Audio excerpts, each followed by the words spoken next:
पिछले एपिसोड में हमने गोल्डफिश की कुछ वैरायटीज के बारे में कुछ जानकारियां ली थी। आज भी गोल्डफिश के बारे में थोड़ी और जानकारी लेंगे। गोल्डफिश की अनेक प्रजातियां हैं और ये सभी प्रजातियां परस्पर म्यूटेशन के द्वारा तैयार हुई है। पिछले एपिसोड में हमने काले गोल्डफिश यानी कि ब्लैक मूर के बारे में और लाल गोल्डफिश के बारे में जानकारियां ली थी।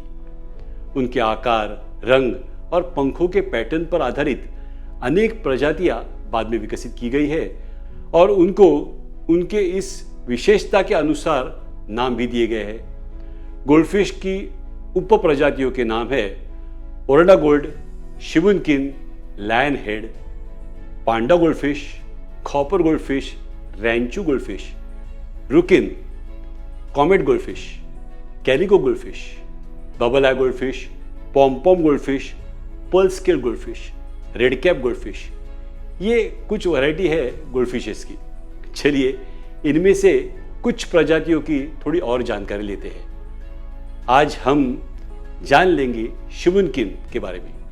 ये वैरायटी काले, नीले, पीले, लाल इन सभी रंगों से बनती है। इस प्रकार की मछलियों का शरीर थोड़ा ज़्यादा लंबा का रहता है।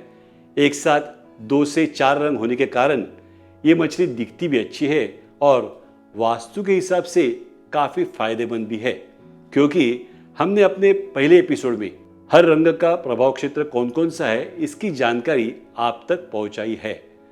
तो जितने रंग ज़्यादा उतने फायदे भी ज़्यादा। सबसे पसंदीदा मछली लाल सुनहरी गोल्डफिश है और वो उतनी ही खूबसूरत होती भी है। लेकिन शिबुनकिन भी बहुत से लोगों की पहली पसंद होती है। वास्तु के हिसाब से ऑल इन वन मछली होने के कारण ये ज़्यादा पॉपुलर भी है। ओरंडा गोल्डफिश अपने चमकीले लाल रंग, कुछ ज़्यादा ही गोलाकार शरीर और बहारदार फिन्स यानी कि पर के कारण बहुत ही सुंदर दिखती है। ऊपर की फिन थोड़ी ज़्यादा बड़ी होती है, नाक के पीछे सर थोड़ा सा ऊंचा और गोल गोल बड़ी बड़ी आंखें।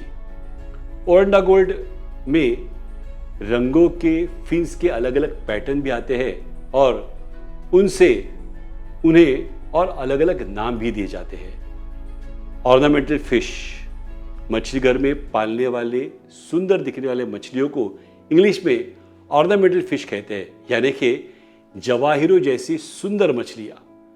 तो ये ओरंडा गोल्ड भी एक ऐसा ही नायाब हीरा है जो बहुत ही सुंदर दिखता है और इसलिए लोग इसे अपने फिश टैंक में रखने के लिए ज़्यादा उत्साहित रहते हैं। रैंचू गोल्डफिश, इस प्रजाति में ऊपरी फिन होती ही नहीं, पीछे के पर 2 भागों में विभाजित होते हैं। ये मछली लाल, सफ़ेद या दोनों लाल और सफ़ेद रंगों के धब्बों में मिलती है। ऊपरी पर न होने के कारण इनका तैरने का ढंग बाकी गोल्डफिशों से थोड़ा अलग हो जाता है। इसके बाद आती है पर्ल गोल्डफिश। इस गोल्डफिश के पूरे शरीर पर जैसे मोतियों की मालाएं जड़ी है और इसी कारण इसका नाम पड़ा है पर्ल गोल्डफिश। ये भी बहुत ही सुंदर दिखती है। इसके बाद आती है बबल आई गोल्डफिश। जैसे कि नाम में है, इसकी आंखों पर एक बलून जैसा आवरण होता है। इस कारण ये फिश अच्छी तरह से तैर नहीं पाती। एक अनोखी वैरायटी अगर रखने की आपकी इच्छा हो तो आप इस मछली को घर ले आइए। जैसे कि नाम है रेड कैप, इस मछली के सर पे लाल रंग की टोपी सजी हुई है, लेकिन बाकी शरीर चांदी सा चमकता होता है। पर बाकी गोल्डफिश जैसे ही बड़े होते हैं और आंखें भी गोल गोल सुंदर होती है। इसके बाद आती है कॉपर गोल्डफिश। सस्ते दामों में मिलती है लेकिन सही मानों में सुनहरी होती है। ये जरा ज़्यादा टफ होती है और इसलिए ज़्यादा दिन जीती भी है। हाँ, इसके ठाठ बाकी गोल्डफिश की वैरायटी जैसे राजसी नहीं है, लेकिन ये रफ टफ होने के कारण ये भी पॉपुलर है। गोल्डफिश की बाकी सब वैरायटीज़ के बारे में इतना ही कहना है कि इनके रूप रंग के हिसाब से उन्हें अलग अलग नाम दिए गए हैं, क्योंकि गोल्डफिश की कम से कम 30-40 वैरायटीज़ पॉपुलर है। सबके बारे में बोलते रहेंगे तो कई और एपिसोड्स सिर्फ गोल्डफिश के लिए ही रखने पड़ेंगे। इसलिए अभी रुक जाते हैं और जैसे कि पिछले एपिसोड में कहा गया था कि हम कुछ टिप्स आज के एपिसोड में भी देने वाले हैं कि फिश टैंक घर में कहाँ रखें। तो चलिए समझ लेते हैं वास्तु के एंगल से फिश टैंक रखने की प्रभावशाली जगह कौन सी है। वास्तुशास्त्र यानी कि ये भी एक शास्त्र है। शास्त्र माने जो परखा गया है वो शास्त्र। शरीर शास्त्र और मानस शास्त्र, इन दोनों पर वास्तुशास्त्र अपना प्रभाव छोड़ता है। इसलिए कुछ बातें समझना हमारे लिए अनिवार्य है। देखिए, मानवीय शरीर और उस पे बसा हुआ मन यानी कि मानस, ये दोनों मिलकर एक व्यक्ति बन जाती है।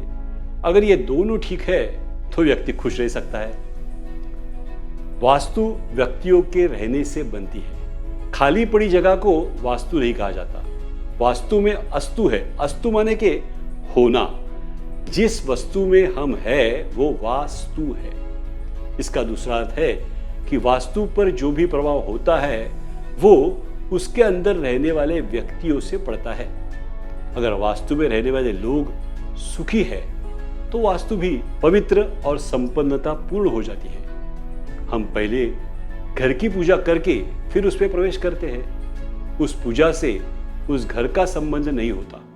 उस पूजा से घर में जो भी व्यक्ति रहने वाले हैं उनके लिए वो पूजा की जाती है। उनके मन को प्रसन्नता प्रदान करना, ये हेतु होता है पूजा का।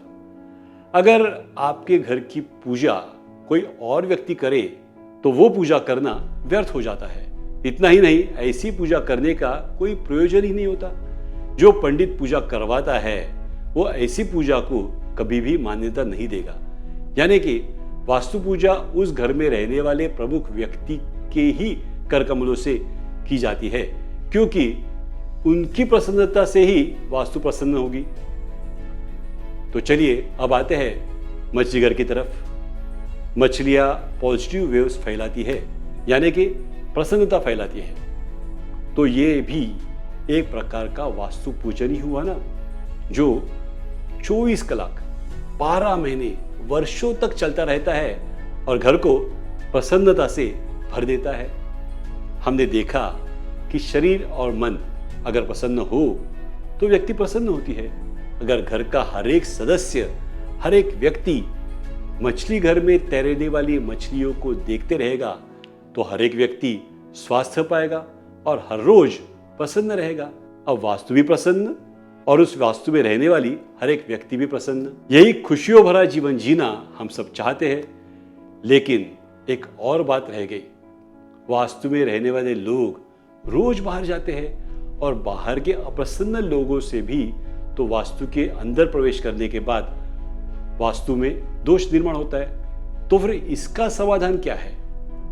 इसीलिए हमको हमेशा मछली घर को घर के प्रमुख कमरे में रखना होगा, यानी कि हॉल में, ताकि आने वाले व्यक्ति उसे देखकर प्रसन्न हो जाए और घर के लोग जब भी बाहर से फिर घर के अंदर दाखिल हो जाए तो वो भी फिश टैंक से प्राप्त होने वाली प्रसन्नता यानी कि पॉजिटिव एनर्जी से लाभान्वित हो। अब ये भी प्रश्न शेष रहता है कि इस कमरे में भी कहां पर भगवान के इस प्रथमावतार को स्थापित करें, यानी कि कमरे में कौन सी दिशा में हम इसे स्थापित करें। इस प्रश्न का उत्तर हम पाएंगे अपने अगले एपिसोड में, क्योंकि अभी आपसे विदा होने का समय हो चुका है। बार बार अपने इस वास्तु और मछली घर के एपिसोड को सुनते रहेंगे और जिस किसी व्यक्ति विशेष या आपके नज़दीकी रिश्तेदारों तक ये सब महत्वपूर्ण बातें आप पहुंचाना चाहते हो या पहुंचाना चाहिए, ऐसा आपको लगता है, तो उन तक ये चैनल आप पहुंचाइए। आपने चैनल सब्सक्राइब किया है ना? हम आपको बार बार कह रहे हैं, कृपया एक भी एपिसोड मिस मत कीजिए। बेल आइकॉन पे क्लिक कीजिए तो आपको अपने आप नए एपिसोड की जानकारी मिलती रहेगी। तो अभी चैनल सब्सक्राइब कीजिए और बेल आइकॉन पर क्लिक कीजिए। मिलते हैं अगले एपिसोड में कुछ और नए किस्म